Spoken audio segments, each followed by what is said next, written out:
Good evening, good morning, good afternoon, ladies and gentlemen, and welcome back in to the MotorMouth Broadcasting channel here this evening as we bring to you the GT Challenge for the next round of Season 3 as we're out at Road Atlanta for Michelin Raceway this evening. Hamish Munro here with you alongside Jim Cunningham as always to go racing around the pork chop home of sports car racing right here in Cowboy Atlanta, steak. Georgia. Go ahead. Go your tomahawk steak, pork chop, whatever it may be. It looks like a piece of meat. Let's be real, but it's a fantastic racing circuit out here in Atlanta, Georgia. We're in suburban Atlanta, of course, not too far away from the actual city of Atlanta itself. As we get to go racing around the home of the Petit Le Mans here this evening for an hour's race with GT3 Pros, GT3 Pro-Ams, and GT4s all on the circuit at the same time. What more could happen other than pure chaos waiting for us around the corner? Jim, it's going to be a fun night of racing as we go around here at Road Atlanta. It's a fantastic circuit. It's one that a lot of drivers should be well equipped to attack. It's one that's been on nearly every single racing sim or racing game across the last 25 years. And it's a circuit that is infamous in terms of sports car racing.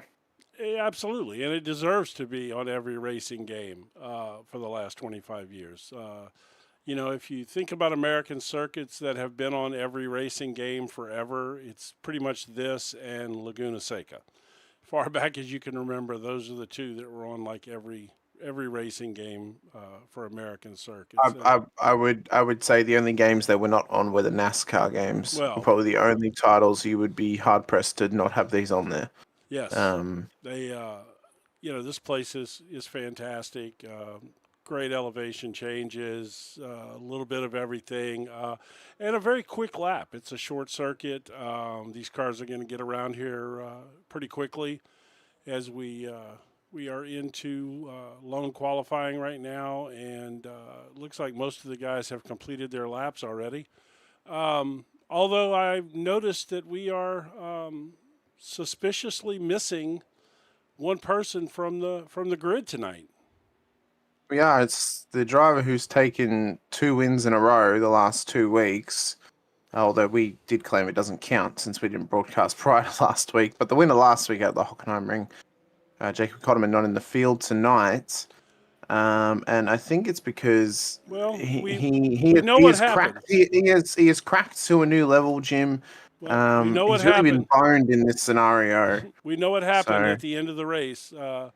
He pretty much defeated his father, and then, for all intents and purposes, he teabag danced on him on live video right afterwards. And I think we have evidence of what happened after the stream went off last week, and I'm going to bring that up here now. Yeah, I think certainly a LeChunkler has been thrown at poor Jacob's arm, and it has dislodged his collarbone from his shoulder. I'm not going to say that Jed worked him over. I'm not either. I'm just going to say this is what happens when at full torque, 100-mile-an-hour, LeChunkler is thrown at a shoulder. This is the damage that can be done. So be careful out there, Latina mothers. This is the sort of damage you can do. This is what can happen. So the real truth is here, a day or so after the race, Jacob decided to have a 100-mile-an-hour baseball collision with the chain link fence, and Jacob lost. So there's Jim, I'm not as well adversed in baseball, obviously, as American viewers would be. But from what I do know about baseball is the fencing is not on the diamond. No. And it doesn't just jump out right in front of you. So I don't understand how he's managed to run into a fence. Well, you know, your momentum, and it happens. If it was an outfield situation, then it's pretty easy to happen. But if it was one of the baseline fences, then you have to be carrying a little more speed and momentum to get to those. But nevertheless, he achieved it. So there's that. But anyway, yeah, that was we wanted to poke a little fun at him since and his father since we had that opportunity, and I was able to get my hands on that picture. I think we probably, at this point, while we're in the warm-up session, should take a look at the track map here at this amazing circuit here in the Atlanta. I mean, it's a fantastic racing circuit, of course, out here at Atlanta for Michelin Raceway. It's all going to start on the main straight as we head up towards turn one. It's a tightening corner as you run around for the first time. Drivers will try and go side by side through there, but it's not always going to be an advantageous opportunity for you to go for it. We can often see drivers ending up in the sand on the left-hand side by way of running the cars too wide. It's in the run up the hill towards turn two. You've got to be careful because it is a blind crest as you come up into the braking zone for turn three. Drivers need to be careful that there's not an incident happening at the top of the hill, especially on lap one, where we can see a lot of carnage happening. It's in the run back down the hill through turn four, where you're just trying to get a little bit of pickup on the car, get some tyres up to temp and a run around the Esses up towards turn five, arguably the most dangerous corner of the whole circuit. You've got to be cautious of the sand on the outside.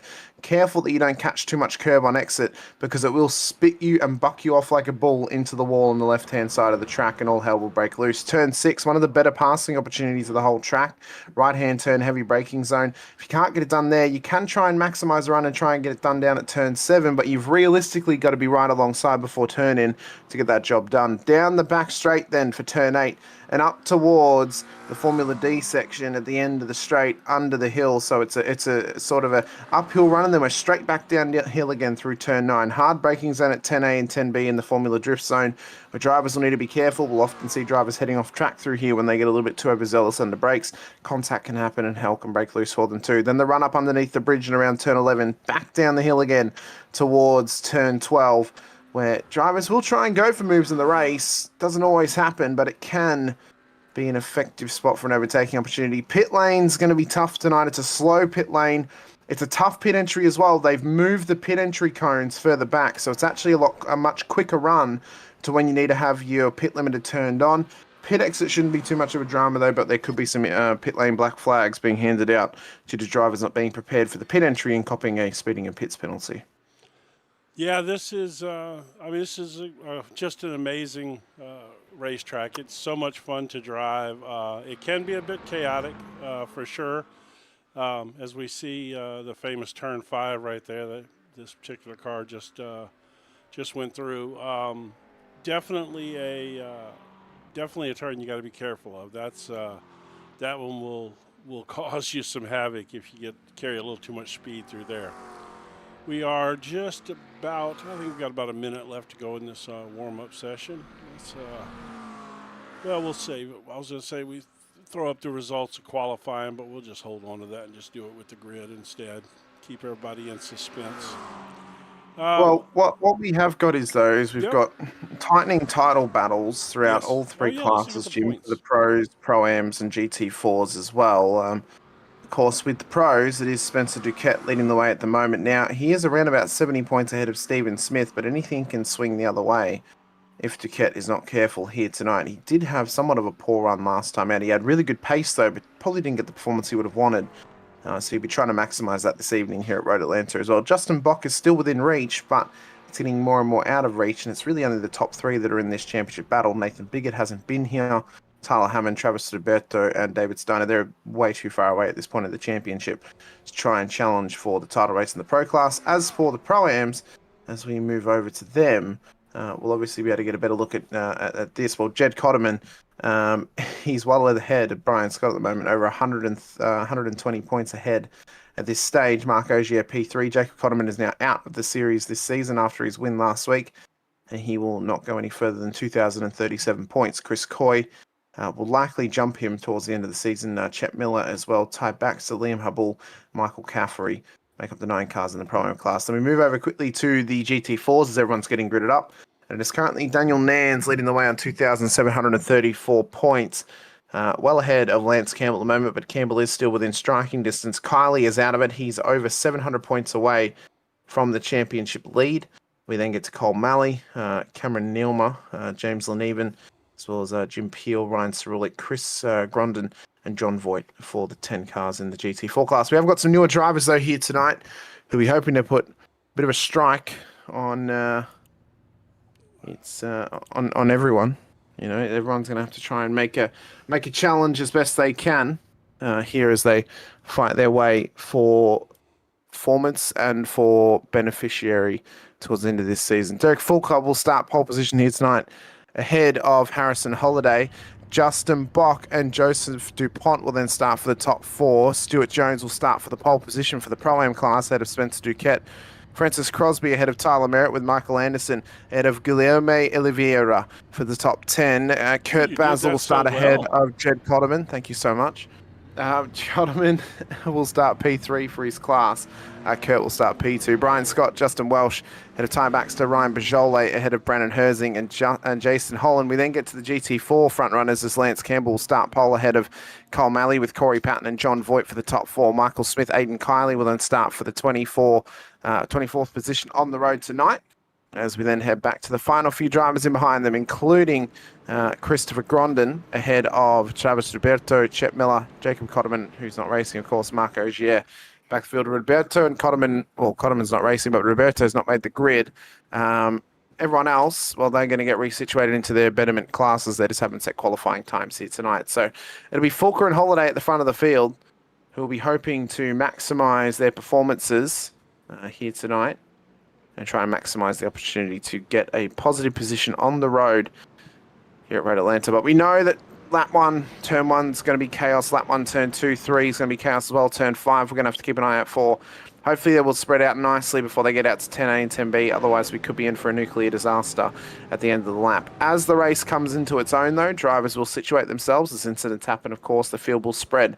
That will only help us here at Road Atlanta, being such a tight, short circuit. Average lap times are going to be below the 120s around this place. There will be some drivers in the Pro-Am class that will likely average 120 or 121s, but the pros should be averaging between a 118 and a 119 at race pace here this evening. For the GT4s, well, they'll be well above that. They'll be around about between the 125s and the 1 minute 30 markers, depending on their sort of pace in the GT4 cars as well. So time will tell what the average pace is looking like for those guys. But for an hour at an average of about a minute 20 per lap, well, we can argue we're probably going to be here for a little while, Jim. Maybe 40 odd laps or so, I would say. That's yeah. Well, I'll leave the time up to you. You know, I don't really feel like taking off my shoes to count that high, so we'll leave that one on you.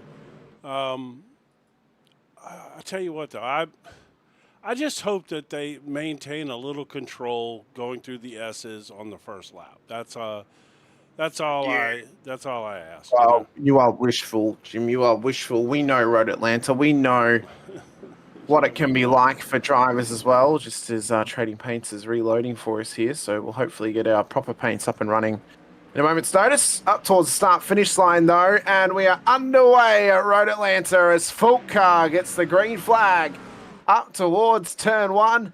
The lights are out, and the driver's headlights are on, and the eyes are beating forward as drivers are trying to keep themselves in a line astern. There's already an incident back in the GT3 Pro-Ams as Stuart Jones has gone off circuit now. And the GT4s, when we get the double screen up, they're about to get their race started too. But we're up towards turn 5 with Fulker leading the way.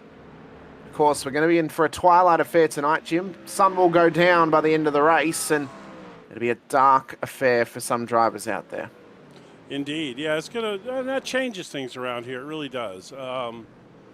You know, as we see the GT4s getting going down there in the bottom corner of your screen, picture-in-picture broadcast here. One of the few places on the internet that you can watch sim racing with picture-in-picture, right here on MotorMouth Broadcasting. Well, imagine as well in future we could get a whole feature of things happening. I plan to buy a second production PC, Jim, so I could do picture-in-picture on my lonesome if I had to. Oh, yeah, that's big in the GT4 class. John Voigt and Michael Smith, both off the road between turn 6 and turn 7. And both cars are, not good.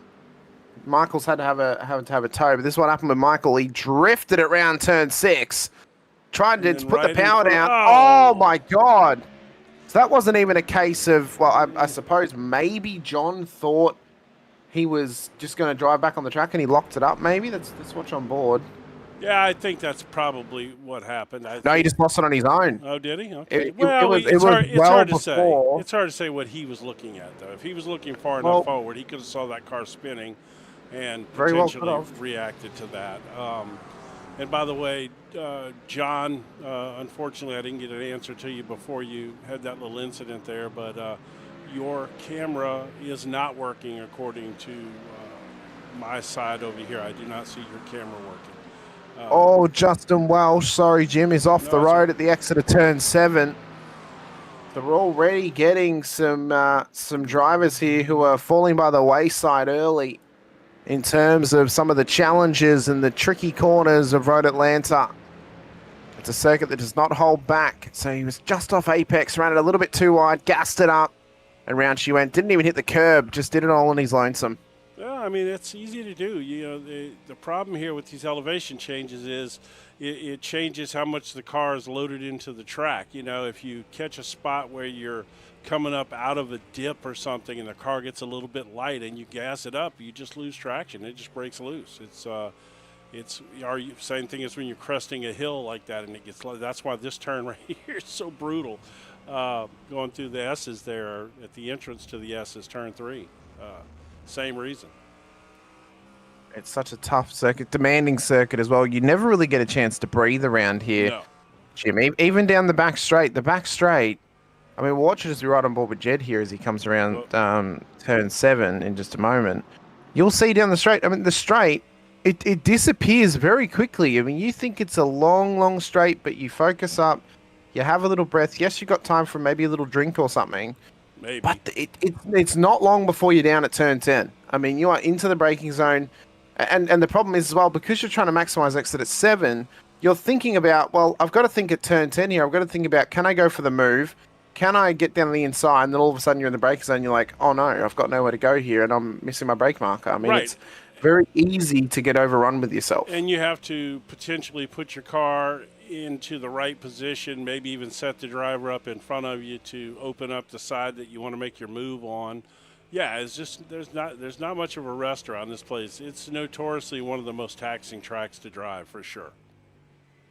Oh, it is indeed, especially with multi-class racing as well. We know how tough it can be in the iRacing official Petit Le Mans when racing around here with GTPs and LMP2s and GT cars as well. A little bit easier tonight with just the GT3s and the GT4s. Shouldn't be too much of an issue, but when you've got two car classes above yourself and you're in the bottom class, it is a really difficult place to go racing because there are not many spots. The prototypes could get past you in those occasions. A little update as well, of course, nearly forgot to mention, should be a 2-stop race tonight. Should be seeing pit stops just before the half-an-hour mark. Then we should be getting a nice little splash and dash to the end for these cars as they'll hope to run through pit lane. So that'll be some of the preferences for some drivers. I must say, Jim, I think it would have been nice if the league had actually made drivers who are in the Pro-Am class have the white lights like they do in real life. That would have been kind of cool. Pros have the yellow light. Isn't that an option? Can't you do that? It is. It is. Yep. You select the what is the Pro-Am or it's the GT3 number box, and it gives you the green number box, and it gives you the white headlights, and then the Pro one is the red number box with the red headlights. Well, let's just check one of the Pro-Ams. Maybe we'll suggest that for next season, you know? Well, Brian Scott has got the red number box selected on his car, so he's got the Pro lights. I believe the same is for Brandon Herzing. Jed has the red box as well. Yes. Although he has the white headlights though, so no, he has the black one. No. He has the black one. So he's got the regular Mustang number box, which gives you the white headlights. So okay. he's done it proper. Has Jed? Well, if anything you could say about Jed, he's a proper sort of guy. He's gonna do it. Oh, he is. Probably, maybe.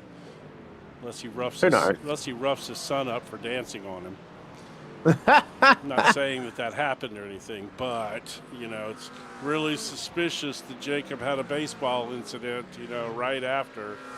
Kidding, I mean, Jacob's saying he wants to race. I know someone who does race GT cars with one arm because he's got a broken shoulder, and he wins races. So I don't know if there's any excuse for Jacob not to race. I'm honest with you. I mean, how's he gonna shift?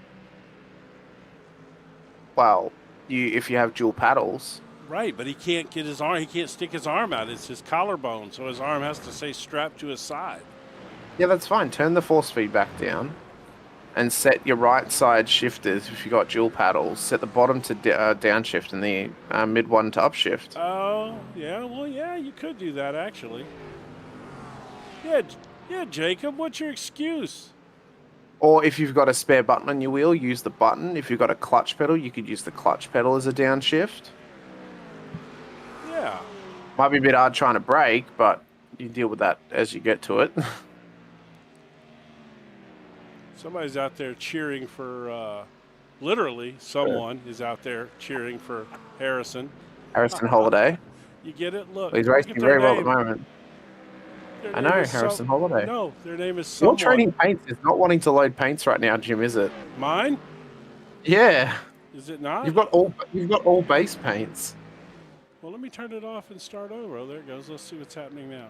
Yeah, I don't know what's going on. It's, trading paints is on crack. Well, we've got battle as well, just starting to But did you materialize. see the joke? You missed the joke. No, I did it. I said someone is cheering for Harrison Holiday. And then if you look in chat, look at the person's name. I know, it's someone. Yes. Very good, Jim. That's funny.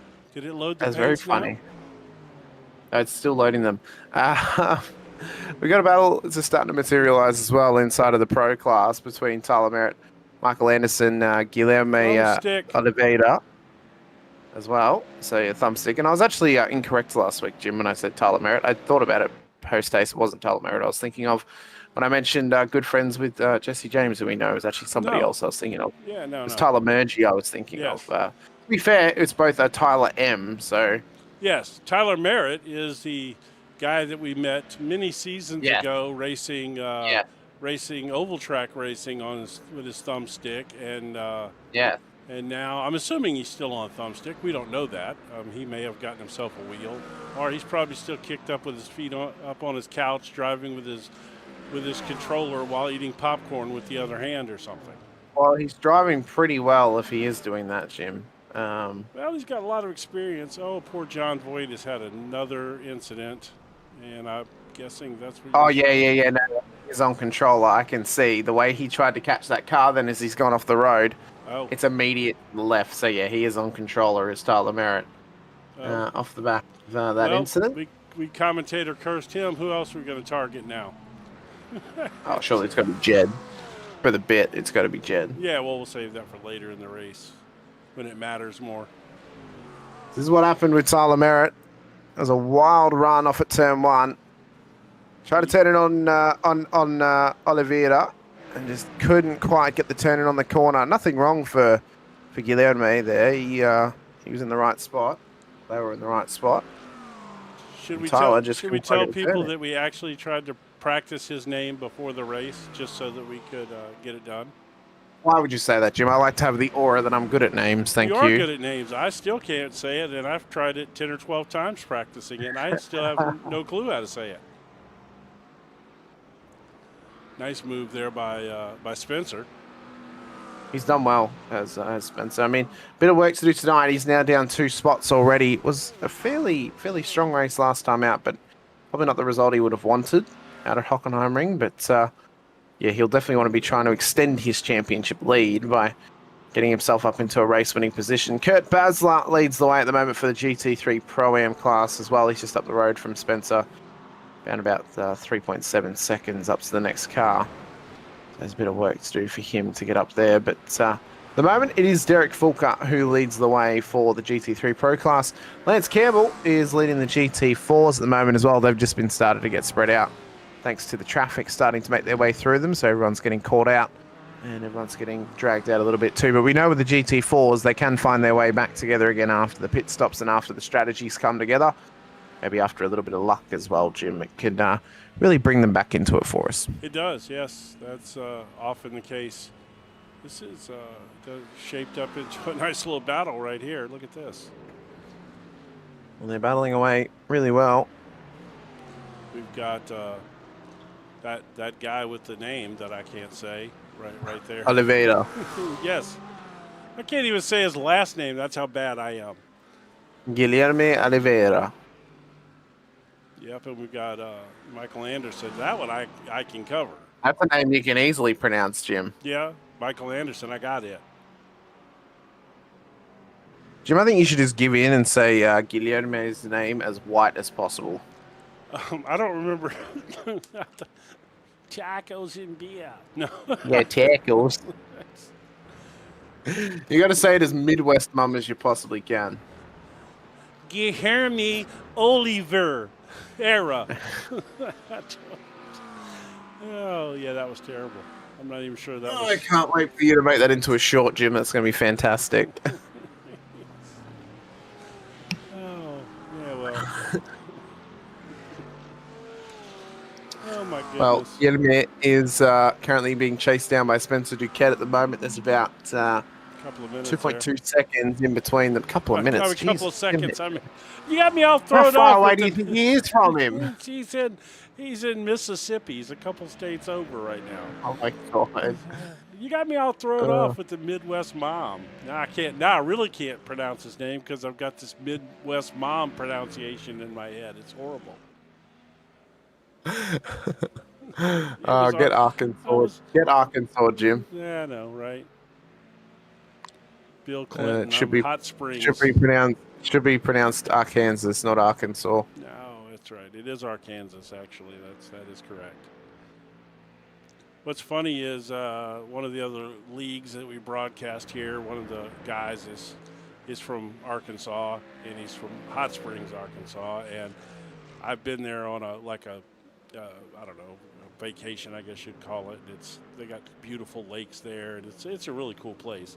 And houseboat rentals, where you rent a houseboat for a week and you hang out on the lake and swim and jet ski and all these things. And so the guy goes, "I'm from Hot Springs, Arkansas," and I go, "Yeah, well, tell me about McClard's Barbecue." And of course, that I'm just going to know some random barbecue place in some random city in America. Well, because that's who I am. But, yeah. But Jim, you just love barbecue, that's why. Well, McClard's Barbecue is pretty famous because it was the favorite of former President Bill Clinton. And so much so that he went there all the time when he was governor of Arkansas. And then when he was president, he actually would send the Secret Service by there to pick up orders for him and fly it back to Washington. Well, Yes. of course, Bill is in the news again this week, so we're quite on topic with this, Jim. Oh, is he? I didn't even know he was on. Oh, somebody's no, off he track is. there.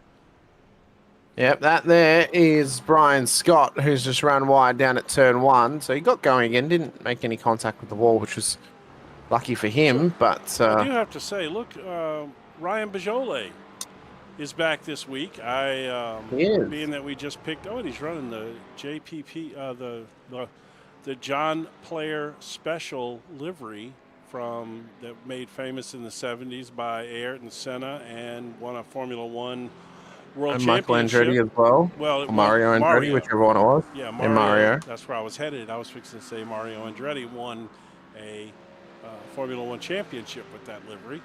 But it's good to have Ryan back, another fast driver.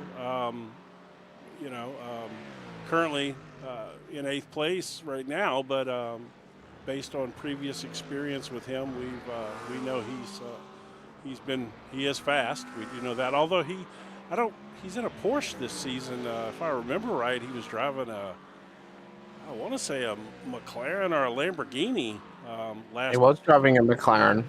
Last we saw him way back. Yep. Many moons ago. Yep, he was in a McLaren most recently. So yeah, it's good to see him back. Good to see him in a Porsche too. Where's Nathan Biggett when we need him? I know, right? Let's get Nathan back out we there. We do need Nathan back out here. I miss Nathan. He was. We had some great battles with watching Nathan run. That was a lot of fun. I hope his schedule allows him to return again. I hope it does too. I hope it does. Having Nathan. He's a very, very good driver, very quick driver, of course. See, Bajole is quick to try and make moves here on Spencer Duquette as he's just trying to sneak up the inside. Oh, but he's just run wide. Actually, it's not Duquette. It's Calderman who he's battling with.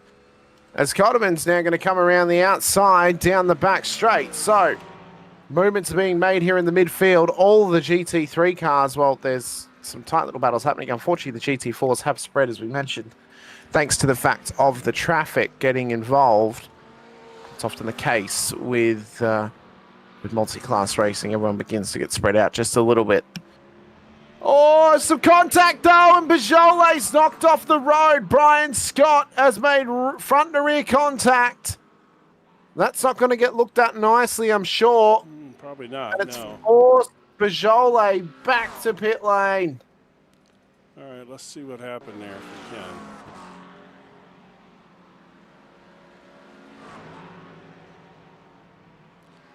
Heading down here into, I guess this is heading into it's the Formula Drift section at 10A and 10B. I mean, the Formula Drift it is. Oh, it is. It is. It's an official Formula Drift circuit. Oh, is it? They do come to Road Atlanta. Yep. They drift around the little driveway on the left-hand side there. Yeah, just contact from Ryan. Ryan got a little bit too overzealous, and it sent Ryan to the pit lane, and I think Ryan may be out now as well. Was that? Unfortunately, due to that. I really want to see. All right, let me see here. I want to go. Let's see if we can get. Let's see.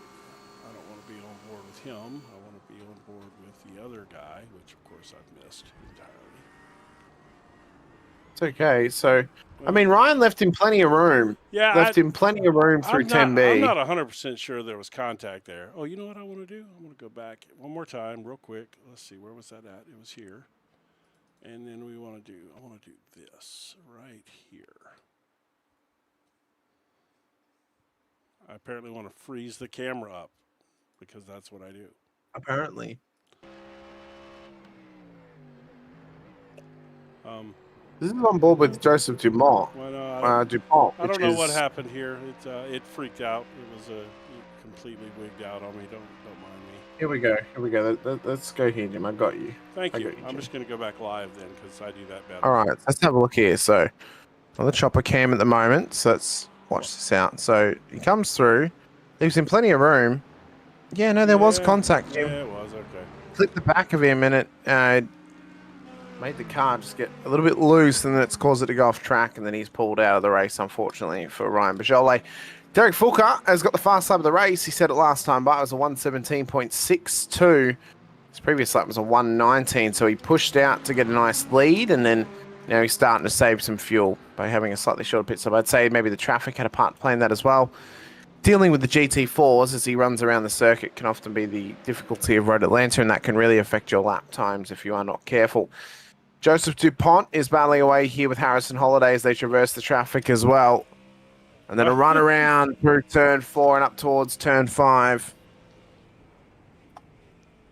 Can Dupont put some pressure on Holiday ahead of him? Of course, as well, it's the top 3 for the Mustangs at the moment. 2 Mercs, 2 McLarens, Porsche. Mustang, McLaren, Porsche, Mustang, 2 Astons, 3 Corvettes, another Aston, and then a McLaren. So we've got a little bit more variety this week. Jim, as we're off the back of Ty Baxter's car onto Tyler Merritt. Still without some of those fan favourites, though, of course. No BMWs this week, no Ferraris, no Lamborghinis either. Where no Acura, no Audi. Yeah. Where are they? Where's the love, boys? Come on. Well, I don't even think the Audi was an option. I think that they were, with the car count limit or whatever, I think the Audi was out because I was going to pick the Audi. You know how when you register for these things, you just got to pick your car even if you're watching. I was going to pick the Audi just for the heck of it, and I didn't see the Audi, so. Oh.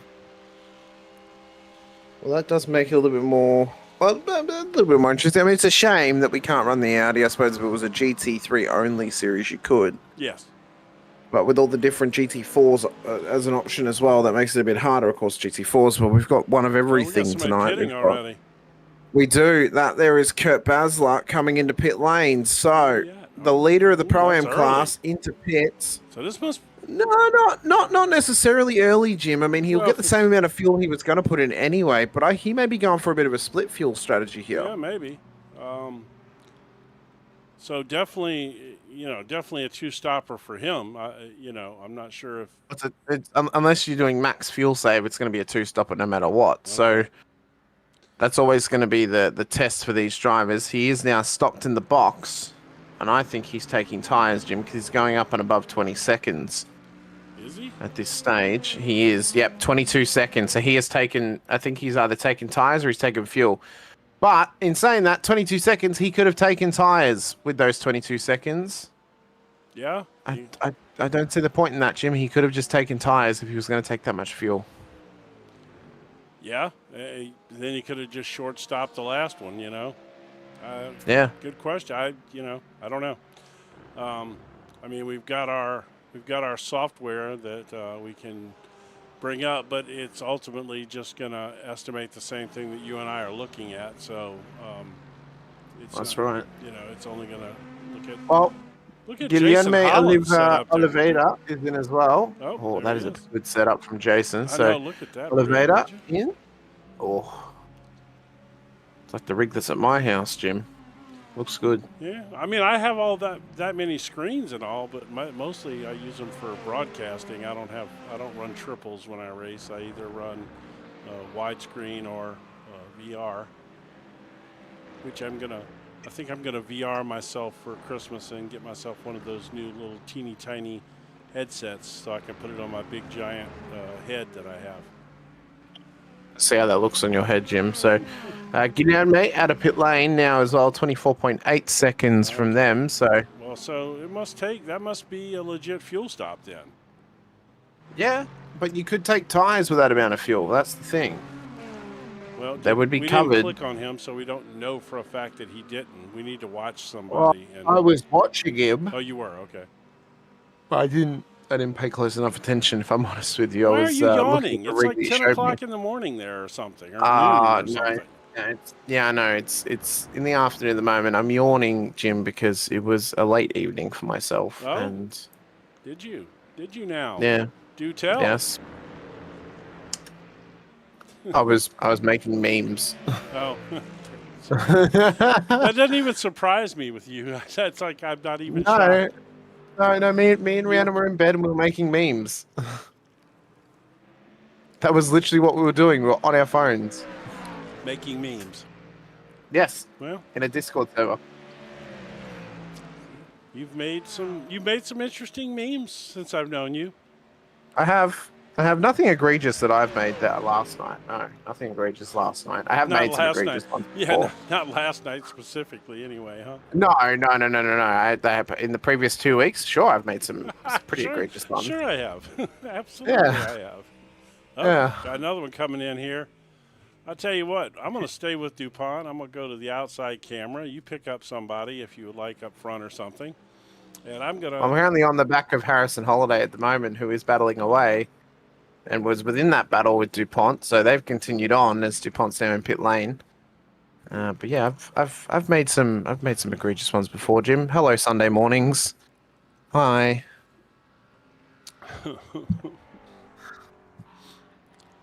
All right. He is not taking tires for sure. So. No, he's not. Not at the moment. So, well, at this point, it'd be too late to take him anyway. So we'll see what his fuel time. I mean, there's no point taking tires at the moment because it is so early in the race. You're better off taking them at the end.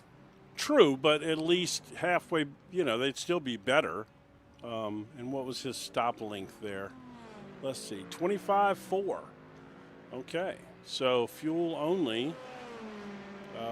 It looks like you can get it all done for the same time, Yeah.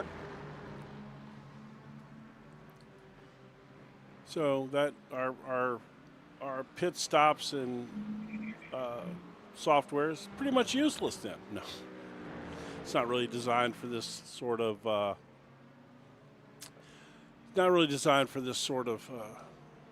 Situation. It's more for NASCAR, if I'm being honest. But I'll tell you what we do have. Let's take a look at this real quick. So just zip over here real quick, and let's take a look at some of the best battles currently on track right now. We got these are our top 3 battles currently as we speak on track. One I'm riding up here with is the Chet Miller. It was the Chet Miller Justin Bach battle. Well, they are battling away quite hard. It is, of course, for P10. Although it is including, Jim, the battle. It's a three-way battle, technically, because it was including the P9 P10 battle as well, just ahead of them. It's not actually giving us separation battles, and some of them are in pit lanes. That's why it is classifying them as a battle, too. But Miller and Bock battling for P3, or P3 at the moment. Holiday and Crosby battling for P6 as well. So it's an ever-changing best battles section. I do like at the moment on the Justin's right-hand side.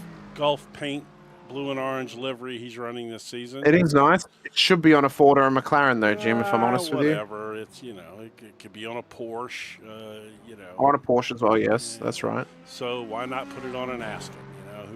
It's okay. I'm waiting for somebody to recreate the mid-2000s GT2 Aston Martin 007 livery. That would look cool on the GT3 car. The dark green with the almost day-glow yellow accents on it. It was the GT2 Aston. Was that the Vantage or something? I don't know. I'm going to have to go see which livery you're talking about now. Because I personally am a bit of a James Bond fan. I do love James Bond. Great time. Casino Royale, my favorite Bond film. The new one, obviously. Yes. Well, it's one of my favorites. It's probably my favorite theatrical experience Bond film, as in in terms of a movie buff, the way that movie's paced out and it's put together, it's very, very good. As Aiden Kiley has got a black flag coming into pit lane, so I'm feeling that Aiden may have had a unfortunate entry into pit lane earlier on, and now he's having to serve a stop hole penalty, although he's actually taking tyres this time, so we've got to untick tyres. Marc Ogier has also got a black flag as well. So we mentioned it earlier, Jim, they've got to be careful of that pit entry, and I think it might be catching some drivers out tonight as well. So something to be careful of. It certainly was a huge factor in last week's race. It's very true. Probably a large factor in Jacob getting his collarbone broken as well. Oh, no. Yep, that's a good point. So, yeah, so... Didn't mean that. That didn't happen. So to finish my point about James Bond, Casino Royale is probably my favorite film. My favorite Bond, though, was Timothy Dalton. I love Timothy Dalton as James Bond. I like the grittiness of Timothy Dalton. The grittiness of Timothy Dalton. Mm-hmm. Okay. Well, you and I agree on a few different things, apparently. I disagree on a few different things. That's fine. I think Roger Moore is the worst Bond. Of course you do. Yeah. Sean Connery was the best Bond by far. I think his later films hurt him too much, Jim. Well, I mean, he came back and tried to, stay with it too long. I did like Pierce Brosnan as Bond though as well. No, of course you did. No, I did. Although Die Another Day is not aged very well since I was a child. Justin Welsh is in a hot battle here inside of the pro class. He's mixing it up as well with some of the pro-ams as well. So the best Bonds in order are Sean Connery and then Roger Moore. They're way off track. Miller! Wild ride off track. And it's a slowdown for Holland, who's having to traverse the circuit again. Well, Chet Miller's trying to hang on to it there. He's trying to get his rhythm back. Well, all right. Well, that four-way situation there kind of split itself apart naturally. Sean Connery and Roger Moore, the worst Bond ever by far was Lazenby. He was absolutely the worst. Hang on, Jim. A lot of people believe that film is actually one of the better Bond films. What? Casino Royale, the first one? No. Lazenby wasn't in the first Casino Royale film, Jim. Lazenby was in Her Majesty's Secret Service. No, that was Sean Connery. Trust me, I know. Lazenby was in one Bond film, and it was Casino Royale. Go ahead and look it up. No, it wasn't. It was. I'm going to tell you right, Jim. I'm going to tell you right now, it wasn't. Her It was on Her Majesty's Majesty's That Secret was Service is George absolutely. Lazenby. It was not. It was Sean It Connery was, Jim. It was George Lazenby. in Her Majesty's Secret Service. No. Yes. I'm sending you a link right now. It was not. I've just sent you a link.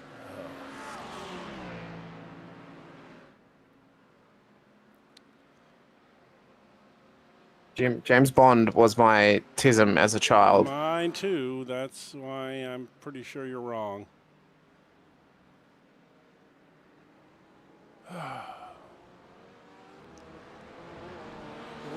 What film am I thinking of then? Well, then who was in the original? The original Casino Royale, which was from Who was in the original Casino Royale? 1967 or 1957. The original was David Niven. No. Yes. Oh my God. My brain Jim, is I'm looking at it right now. On Her Majesty's Secret Service is considered to be one of the best Bond films, and Lazenby was considered to be one of the best Bonds. I'm lost. I apologize, folks. Apparently you are. What we have got, though, is what we haven't lost is hot racing action here at Road Atlanta, of course. We are 33 minutes into this race, so we're just past the halfway point. We've still got close battles all across the circuit. Harrison Holidays, closely followed behind by Francis Crosby at the moment. Guilherme Oliveira is about 7.2 seconds behind them, so a bit of work to do for the Brazilian out there at the moment. Also got on the main screen, too, a hot battle starting to... Well, it was on the main screen, now it's on the bottom screen. Hot battle that's starting to heat up here between Kurt Basler, Spencer Duquette, and Jed Cotterman as well. Tyler Merritts is on the heels of Brian Scott further back in the circuit as well. Brandon Herzing and Justin Bock battling away. To update you on the GT4 class, Corey Patton is yet to pit, so Lance Campbell will retake the race lead when Corey does decide to come into pit lane, although Corey has gone past the halfway point at this stage. So I'd say it's going to be a one-stop for the GT4's, Jim. Yeah, as Corey clearly going right? extended in the GT4 Mustang. Oh, GT4 BMW. But he's the only car in the field that has not pitted yet. That's right. He's got to cheat. Well, he's the only BMW that's been running for the GT4s. The other one has been out since lap 1. Okay, well, that's true. Oh, I've just seen Jacob Cotterman hop into his car. Is Jacob about to try and do a lap with one-handed? He's probably been rigging up his paddles ever since we dogged him. Ever since we told him he could set it up. Just turn the steering down. Yep. Fine. Yep. Okay, so somebody we have not talked about this week, and word has it he's trying to make a bit of a comeback in the GT4 championship. I think he's currently sitting 3rd or 4th. And he apparently he's coming a bit like a silent assassin. He's currently running 3rd, and there he is, the silent assassin. Oh That's my right. God, that is terrifying. You can't even see him. I need this full screen. Oh my God. All you can see is the reflection off his glasses. It's not glasses. He's got a helmet on. Or the visor. The visor on He's it. got a helmet on with a little slit visor thing there.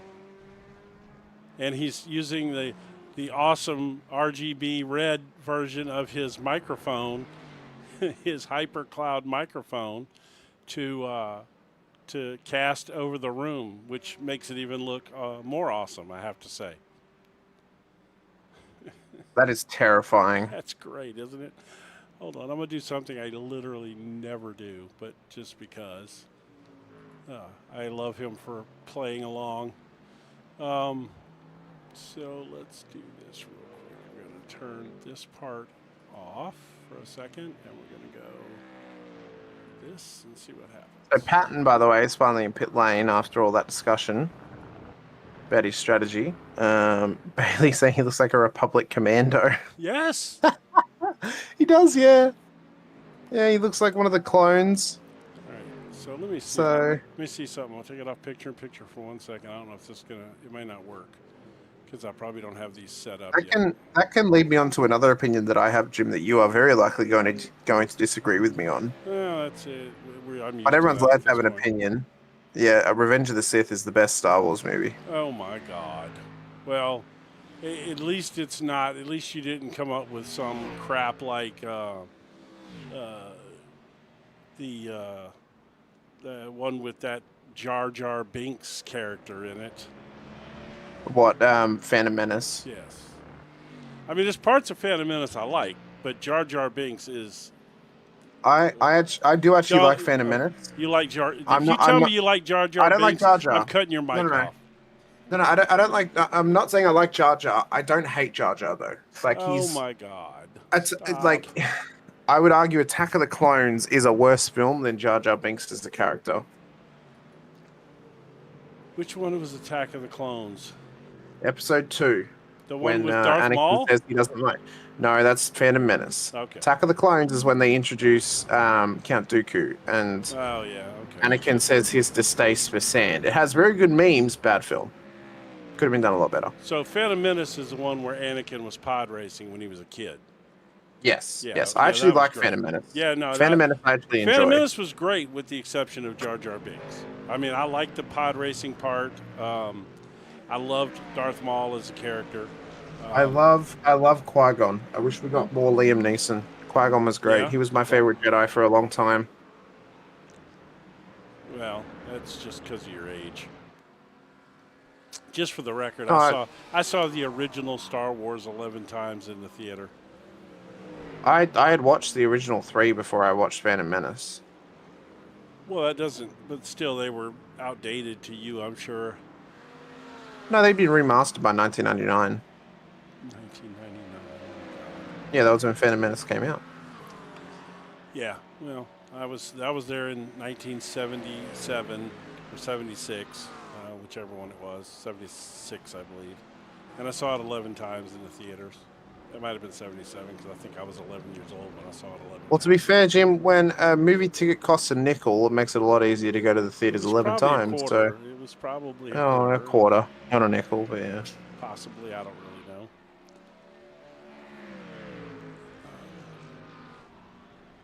Did Justin What has Bach- happened though tonight is we've had what we've had is that we've had fairly good battles on track tonight, Jim. Yes. But we know that we're waiting for probably the last 10 minutes of this race for things to really heat up for us Yes. because we know that those final pit stops are going to have a big factor. If anyone's saved enough to go long enough without needing the second stop. I'm trying to see. And- Did something happen to Justin Bach? I'm not sure, but Ty Baxter has just had an off track. He's gotten it going again. Brian Scott is now off the road as well. He indeed is off the road. I'm just trying to see. Justin Bach is back running in 9th place. He's down 6 spots. Oh, no. But I don't Oh, see. no. What? Brian Scott's just cut the track. Oh. Brian just rejoined on the back straight. He skipped turn 6 and 7. So what's that going to do? Is he? He will get it. I think he'll get a drive through or he'll get a DQ because he completely cut the circuit. I need to watch this back from the outside view of the car. So he loses it at turn 5. That then shoots him off into the escape road of the other circuit layout. And I think he gets confused on where he is and he actually drives out across the circuit on the club layout and out onto the back straight. So I think Brian's about to... Yeah, he got a black flag. He's got to do a drive through. There it is. That's painful considering he was in first place. Well, no, well, he was in first place for the Pro-Ams, but that's cost him dearly now. Right, well, I meant Pro-Ams, of course. Yeah, I don't see an incident where Justin Bach has had anything specifically happen to him. Not sure. Which leads me to believe that he may be trying to fuel save. He might be. Well, it's a big ask, though. Well, I mean, Okay. off the race lead, though, he is 53 seconds. So he's actually got too much time between himself and the race leader to get the win because it's only going to be a rough 45-second loss or something like that in pit lane. So, well, at best, he's probably going to get P2 at this stage if he can save enough to stay out of pit lane. Well, I mean, that's where that's now. That's not to say he's gonna save and then turn the wick up a little bit later, too. That's true. So something that you are unaware of, which is that we were given permission to drag any player we wanted into the booth at any time who was in chat. And I am looking to see if he is in there. I do not see him.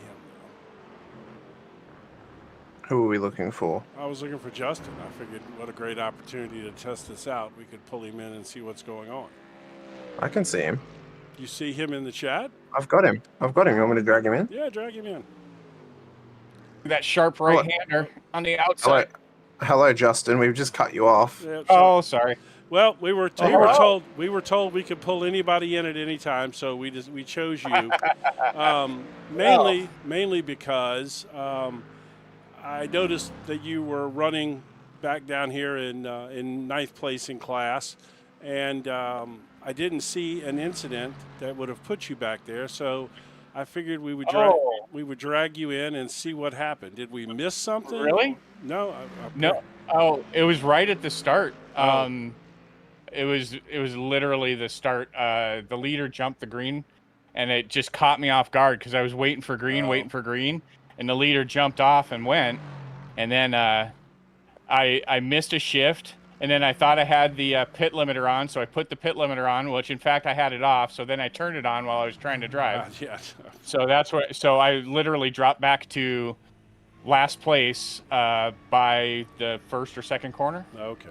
Then coming into the final chicane, I spun. And then I spun again, trying to get my tires under me. So since then, it's been a typical BRT comeback. So then, first and foremost, I want you to not have another incident because I'm tired of commentator cursing you. I don't even have to say it anymore. I can just think it, and it happens apparently nowadays after last week. But, well, to be honest, since I didn't see an incident on my thing, I was kind of hoping that you were pulling some kind of incredible fuel-saving strategy or something. I was going to try to do a one-stopper or something like that. I was actually looking for a little scoop. Well, to give you the scoop, I am going to be able to do this on the single stop. Oh, 100%. Okay. There's quite a few of us that are. Okay. So we start out with 55 liters, but we can refuel to 60%. Oh, so okay. All right. From what I've heard, the Mustangs are gas guzzlers, and so the Mustangs, Jed's going to have to pit. But I'm assuming that a lot of the Mustangs are going to have to pit. Well, Jed could just run out. He's done that before. So anyway, I couldn't help myself, Well, that is a bit of scoop anyway that we did not know. I hate that you did have an incident right off the bat, but at least this particular one I didn't cause, so I feel better about that. Oh, yeah.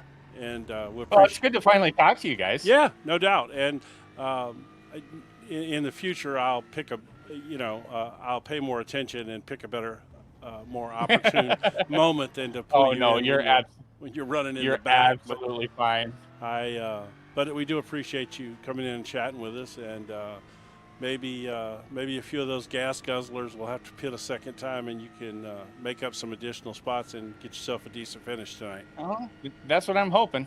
All right, buddy. Thanks again. All right. Thanks a lot. Bye. Well, if that's true, that means Francis Crosby could be our effective race leader. And someone in chat has said Crosby has been hunting down Holiday for quite a bit. The podium fighting is getting real here. Well, it is. He's down within a second of Harrison Holiday. And the point that the Mustangs, which do drink fuel like AA meeting members drink tequila, Stop. He is my God. chasing that one down. You are horrible. That's not the worst I've done, Jim. Come on. It's true. It's not even worse you've done recent. Aiden Kiley. Oh, yep. Aiden Kiley, who already had a black flag earlier on, has now got a meatball flag. as well. So he's now off the road and back into pit lane. So Crosby is chasing down Harrison Holiday and flying the flag for Canada at the moment. Holiday, who is about to be put under pressure very shortly here from Harrison, from Crosby. I feel that Holiday is saving fuel, Jim. He's trying to save max fuel to get this car home in one stop. Well, again, he's apparently seem like he's in the Mustang, saving. though. If they're fuel guzzlers, then, you know, like you said, it could be Crosby here that could be the effective race leader. It very well could. You know, and if Fulker's not saving, I mean, he's doing 18.3s. DuPont's doing 18.3s. Holiday's doing 19, so he is trying to fuel save this car home. There is 12 and a half minutes to go of Road Atlanta. And for Holiday, he has got Crosby chasing him down, hot on his heels.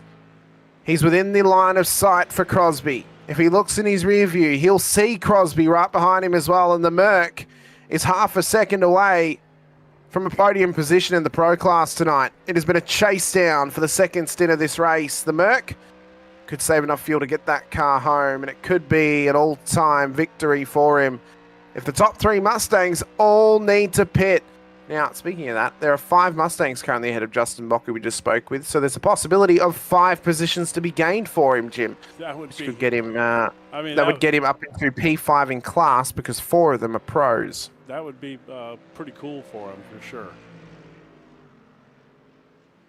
And Jed is, of course, ahead of him. He's a pro-am, but yeah, of course. But how far is Jed behind first place there?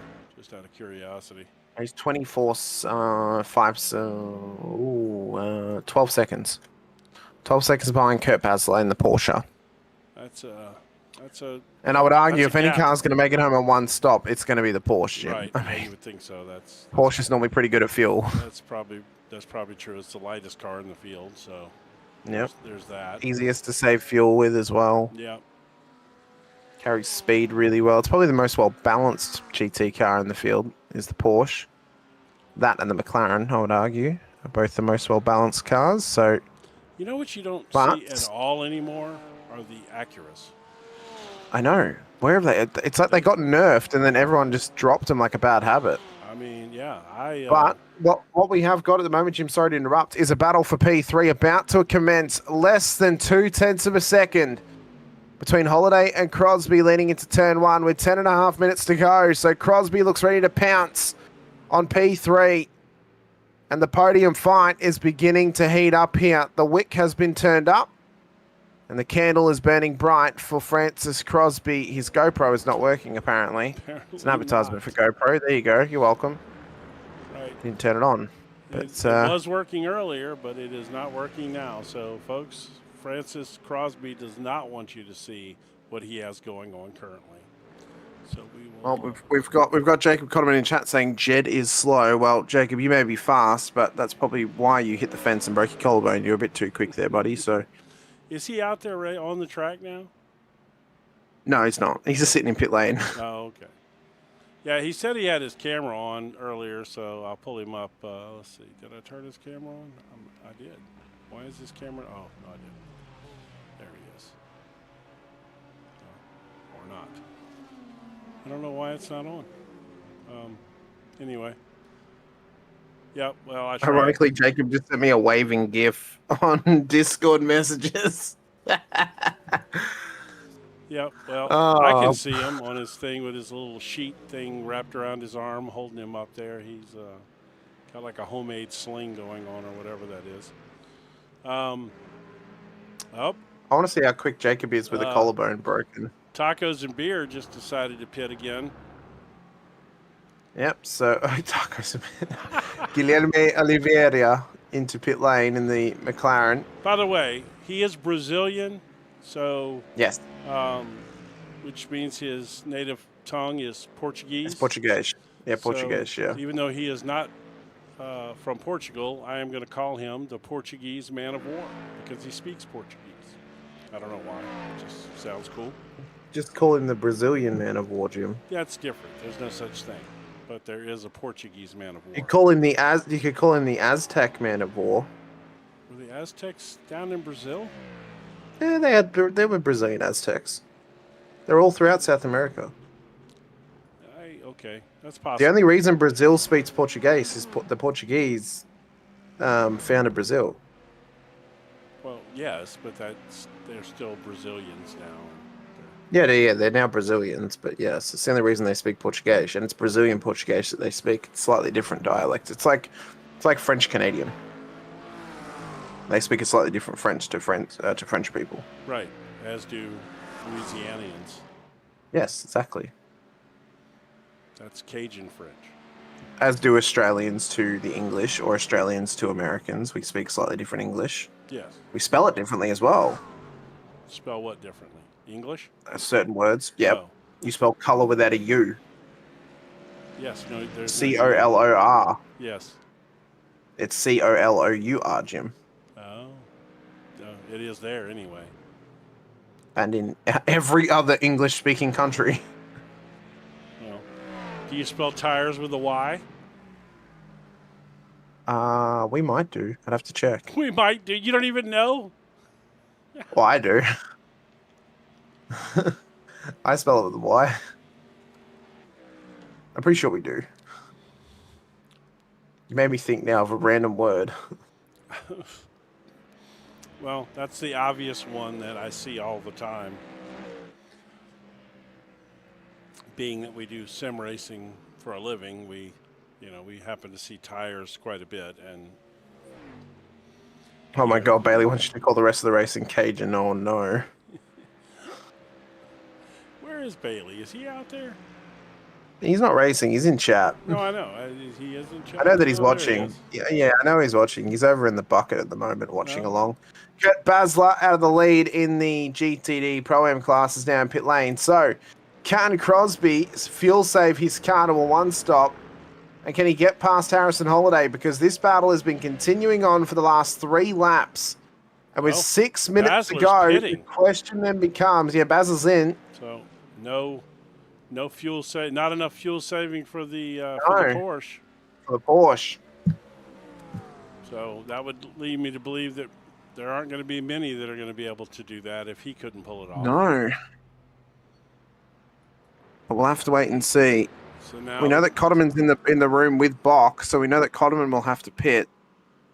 What he said, we can see Crosby's right on the tail of Holiday. He's not willing to go for the dive just yet. They're into turn 10, knowing that there's traffic ahead of them. As it's now getting down to a 2-3-4 battle between DuPont, Holiday, and Crosby. This has tightened right up in the last 5 minutes of this race. Do the Mustangs need a pit? Does the Merc need to pit? Or is it going to be a fight for the ages to the very death of this race? And with 5 minutes and change to go, it is anyone's game at this stage. The fuel game is the tightest of margins it's been the whole time. And can Crosby sneak himself an all-time podium at Michelin Raceway Road, Atlanta? I mean, with all Mustangs ahead of him, he might be sneaking himself an all-time victory. If the information that we've been given is accurate. Fulker is running 20s. He's trying to fuel save. I think he's trying to fuel. I think he's clocked on that he needs to try and save fuel, but I don't know if he's saving enough. You see the flash from Crosby. He wants to get 4 past. 4 minutes to go is not the time to start fuel saving. No, it should have been 10 minutes ago you start fuel saving, especially with the gap that he had. Black flags for Miller and Baxter in the Pro-Am class. They've sped into pit lane. Oh, my goodness. So Baxter's going to have to do a drive-through. Miller's going to have to do a drive-through as well. DuPont is in. So the Mustangs cannot make it, and he has given in early. Well, not that early. I mean, there's only about maximum 3 laps left here. Well, this is really heating up for them because it's going to be the smallest of splashes. The smallest of splashes for DuPont, but he wanted to come in early. 4 seconds. In the hopes that Holiday would slow up Crosby.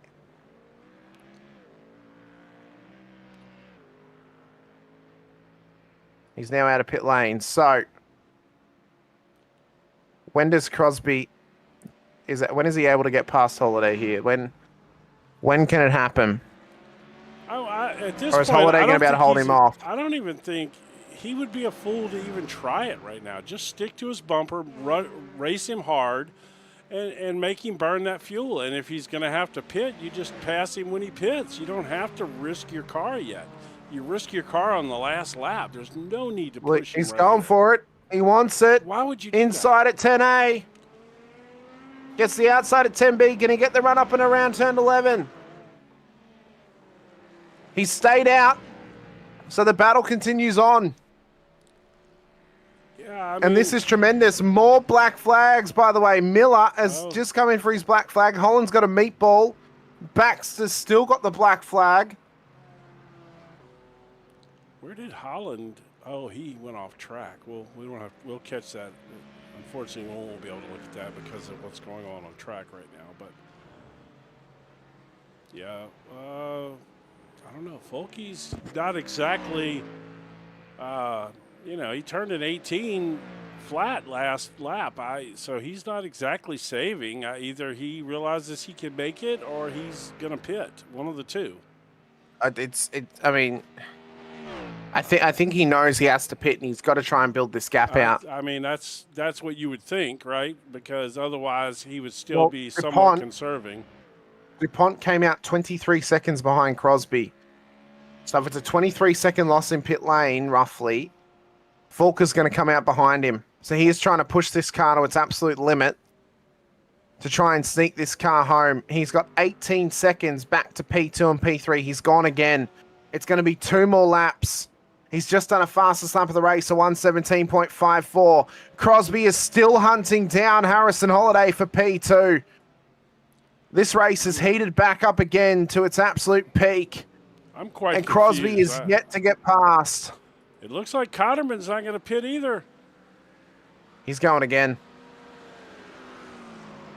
But he's got to do 2 laps. He's got to do 2 laps. That's the problem for Cotterman.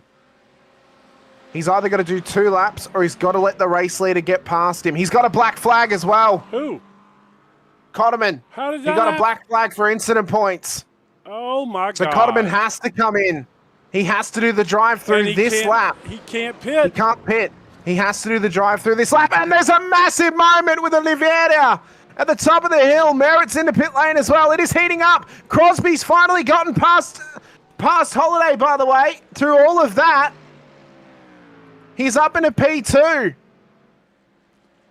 Oh, my God. What? So through all of that, this race is starting to heat up in the end. Holiday's got a black flag. Harrison Holiday has got a black flag for incident points.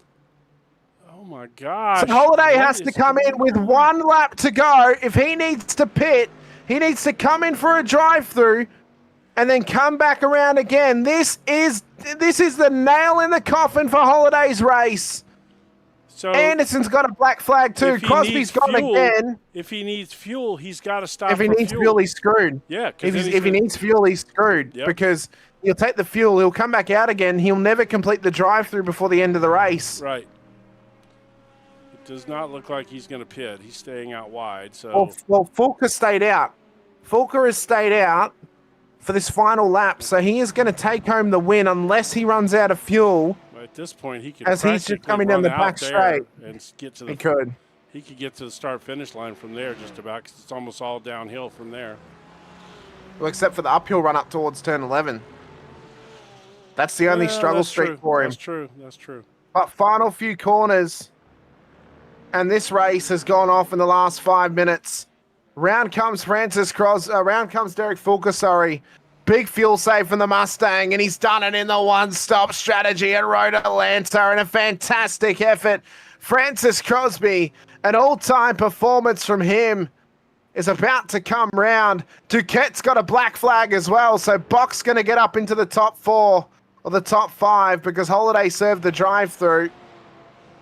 So Crosby will come round. It's P2 for the Merc as Joseph DuPont now just turned 10 and 10A or 10A and 10B to deal with. Kurt Basler's got half a lap to go. As DuPont comes round, takes home P3 for the pros in a great effort. Where's that GT4 leader? He's just taken home the win. It was Lance Campbell. right across the line. And now Bears has only got a few corners left before he takes a Pro-Am win.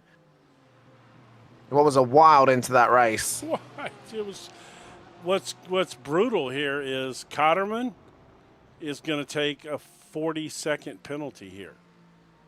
Yeah, he didn't want to serve the drive. He should have just served the drive-through. He absolutely should have served the drive-through. He would have lost less time. Yeah, 40 seconds is going to drop him back significantly. He had to pit. Oh, he did? Oh, Yeah, he had to pit. That was the worst of both worlds right there.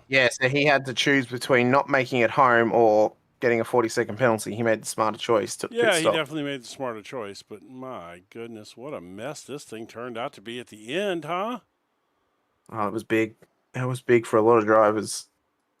Wow, craziness. I have to argue the two drivers of the day, Jim.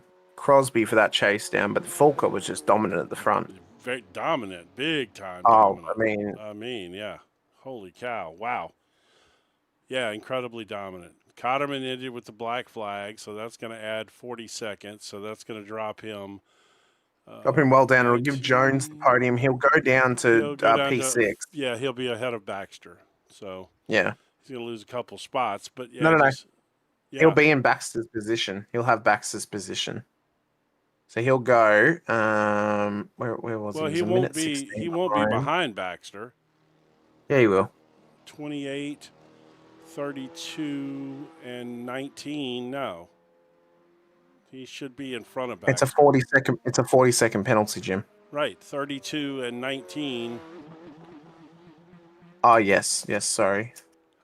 I mean, I am from Louisiana, but I still can somewhat math. I lied about that. I don't really have to take my shoes off all the time, just sometimes. Well, what we'll do is we'll start off with our GT4 race winner tonight. Well, here, let's look at the results first. Why don't we do let's that? Let's have a look at the results because that will tell us. That will tell us, yeah. It should square us away. So Fulker takes home the race win ahead of Crosby and DuPont on the top three of the Pro class. Holiday and Bock, top five. Kurt Basler wins the Pro-Ams ahead of Anderson, Duquette, Merritt. Herzing P2 for the Pro-Ams inside of the top 10. Welsh, Jones, Miller. Cotterman does finish just ahead of Ty Baxter. Guilherme Oliveira, unfortunately P16 after the contact on the last lap at the top of the hill at turn 11. Jason Holland in the last running GT3 car at least before we get to the GT4s, which is Lance Campbell, who won out today. Once again, ahead of Cole Malley, Corey Patton, Chris Groton, ahead of Brian Scott in the GT3 Pro-Am class. Aidan Kiley was out 14 laps. Ogier, Bajole, Voigt, Smith were the last of the drivers to be taken out of this race. Cotterman, of course, never got started with his broken collarbone, and Roberto was not here either. Before we go pull in interviews, we did not give this any coverage because of the craziness that was going on. I want to go back and look at what happened to Tacos and Beer. Olivier, I want to see what the incident was because I did not get a good look at this. So did he spin? Let me do it again and just go straight to the chopper view here. They got his nose cut off. The Porsche tried to go for a move, didn't realize he was alongside and just cut him off. That was just poor spatial awareness from the Porsche. So who was that? On that one there, Jim. Was that Ty Baxter, maybe? I don't see. That's so weird. Because I don't think it was Kurt. Because if you look, so there's Cotterman. Select Ty? Yeah, select Ty. Or was it Kurt? Was it maybe Kurt? No, because Kurt kept going. There's Ty there. Yeah, okay. So it wasn't Ty. Was it one of the Corvettes then? I don't know. We might. Now let's go on board. Let's go on board with Oliveira.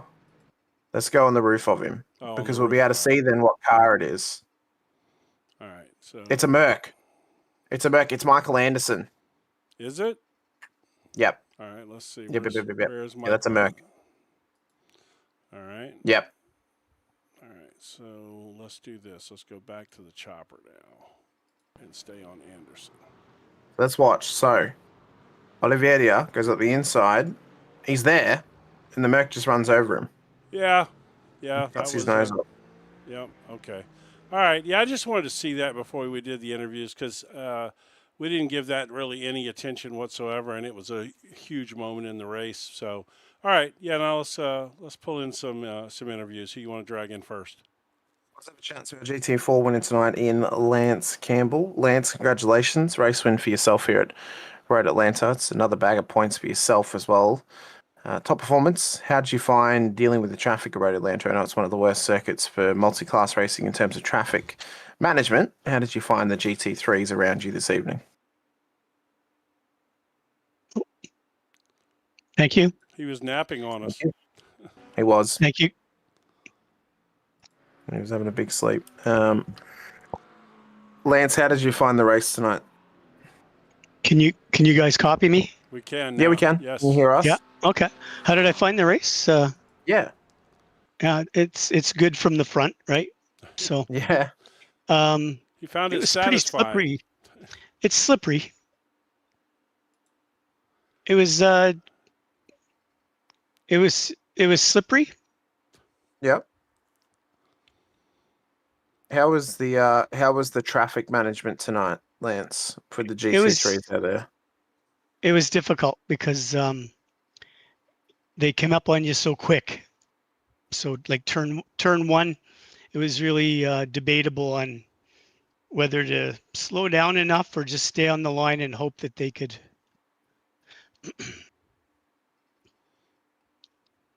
Hope they could maybe like get around you and not affect your race too much, and you not affect theirs as well. I mean, because it's one of the toughest forms of racing at Road Atlanta is that multi-class racing around them. Bit of pride for Canada this evening as well, Lance. Not only did you get the win, Kurt won, and Francis got on the podium in the pro class too. Nice. I mean, that's a bit of Canadian pride.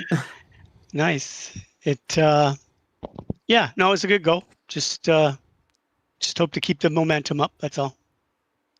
I mean, you've got really good momentum at the moment, and obviously a solid amount of pace for yourself too. I'm just trying to find where we're up again next week. I really thought that Cole in the Merc would have me. I didn't think the Porsche had enough low end to get me going down the back straight. The silent assassin was definitely on your tail tonight. He was dressed in full assassin's gear, but he still could not catch you. He's like, what are you talking about? Yeah. Cole Malley was dressed in assassin's gear tonight while driving. Yeah, he had you in his sights tonight for sure. And you can let Jed know that this was supposed to be a memorable interview from me because I prefer to stay silent. Well, you've done a great job though, Lance. We appreciate you coming to talk to us. No worries. Just a quick one. Silverstone is next up in 2 weeks' time. Yes. How are you feeling going into that one? Again, pretty good. I think the Merc has a little more top end, but I think the Porsche can pull it off through the corners there. So we'll see how it goes. Should be a good battle between you. Is there anybody you want to give a shout out to, Lance? No. Just appreciate you guys and what you're doing, and it was a pretty clean race. So just hope we can keep it up. No worries at all. Well, thank you so much, Lance. Best of luck next time out at Silverstone. We appreciate you coming and have a chat to us. Thanks again. Take care. Thank you. You too. I just have to say, for the record, it was slick. It was very slick. It's going to become a soundboard, I'm sure. Next up, we have our GT3 Pro-Am winner here this evening, also hailing from Canada as well. Yeah, it is Kurt Basler. Really happy about that, aren't you? I'm just going to point out it's the pride of the Canadians tonight. Hello, Kurt. Race win in the Pro-Am class. Congratulations. How was that one for you? Hey, guys. How are we doing? Very good. Thank you so much. How are you, sir? We're doing wonderful. All right. No, this was awesome. It was the first race on this league, and it turned out really well. So it was an awesome race. I had a good qualifying, and got a little tapping around in lap 16 or so. Spun around and had to catch up, and then had to splash and dash at the end, but it still turned out okay. Hey, Kurt, there's obviously a slight accent to your voice, not a regular Canadian accent. Is it a more international accent, or is it a Quebec accent, possibly, from you? Well, it's definitely not Quebec. No, I'm actually from Germany, and I live in Canada, so I drive under the Canadian flag. You know, that's then it's the pride of Canadian residents, it seems, then, That's but right. it's a bit of German pride tonight Well, as well. But he's driving the Porsche, so he's of he course is. he had a He couple of is. good choices. Being German, you actually have there's quite a few decent choices if you want to drive a German manufactured car in GT racing. So There is, yeah, I couldn't let that go.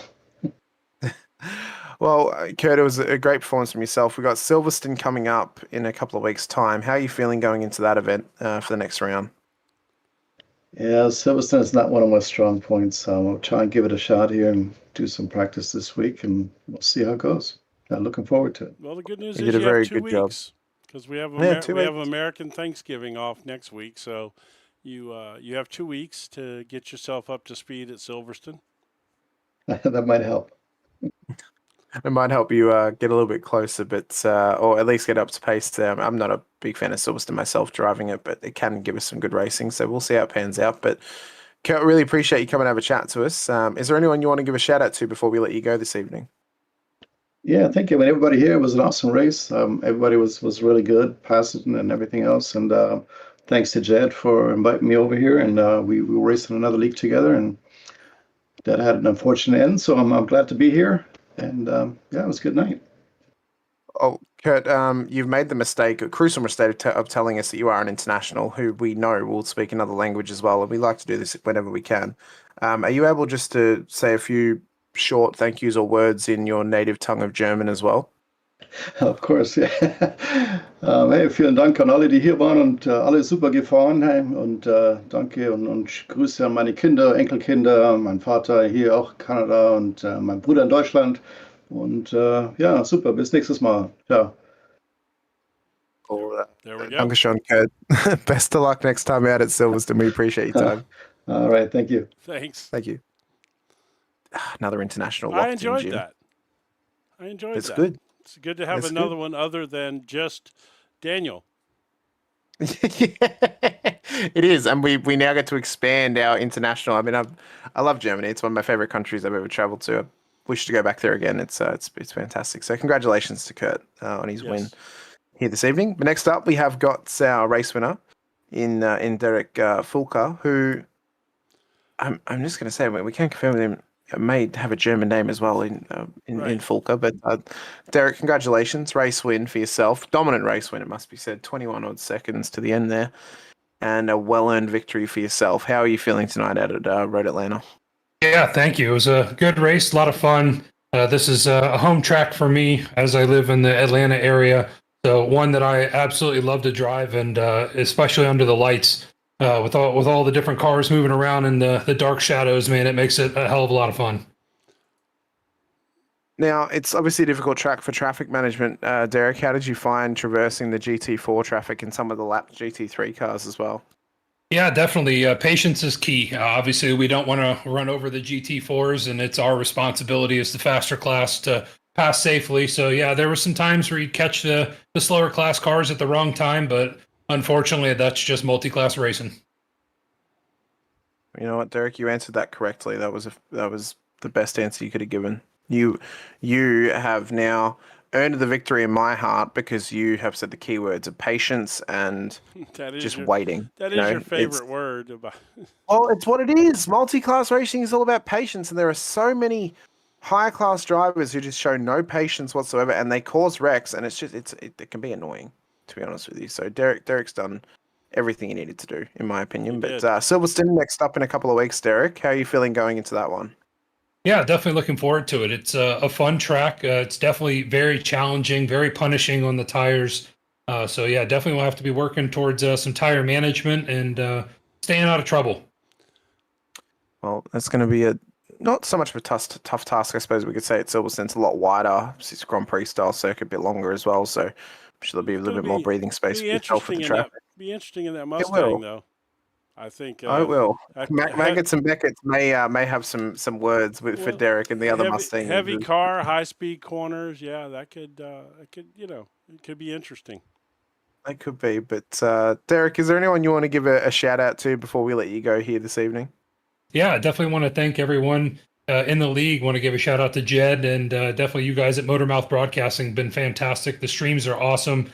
I love going back and rewatching them after the race, and keep up the good work. Thank you.